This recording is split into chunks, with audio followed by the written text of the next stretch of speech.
ప్రత్యేకంగా పిఠాపురం నియోజకవర్గంలో ఒక పునరంకితం అవడానికి కోసమే కాకుండా మనస్ఫూర్తిగా మా నాయకులకి, మా కార్యకర్తలకి, ఎవరైతే ఇన్ని సంవత్సరాలు మాతో పాటు ప్రయాణం చేశారో ఈ విజయం సాధించడంలో వాళ్ళ పాత్ర ఎంత ముఖ్యమైందో వాళ్ళకి మరొకసారి మా కృతజ్ఞతలు తెలుపుకోవడానికి కోసం, పిఠాపురం ప్రజలు కూడా కృతజ్ఞతలు తెలుపుకోవడానికి కోసం ఈ సభను ఏర్పాటు చేశాం.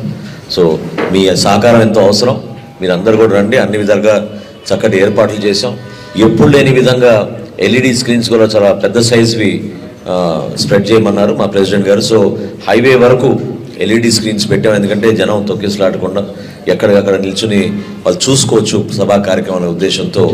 సో గతంలో కన్నా ఆల్మోస్ట్ డబుల్ ఎల్ఈడి స్క్రీన్స్ ఏర్పాటు చేసి అవి కూడా పెద్ద సైజువి అన్ని ప్రాంతాల్లో మేము ఆ సౌకర్యాలు కల్పించాం. టెక్నికల్గా ఇది ఒక అద్భుతమైన కార్యక్రమం, దిస్ నో డౌట్. మీరే చూస్తారు. ఫస్ట్ టైం బహుశా ఒక పొలిటికల్ మీటింగ్లో ఇటువంటి ఆర్గనైజేషన్, ఆడియో విజువల్ కానివ్వండి, ప్రజెంటేషన్స్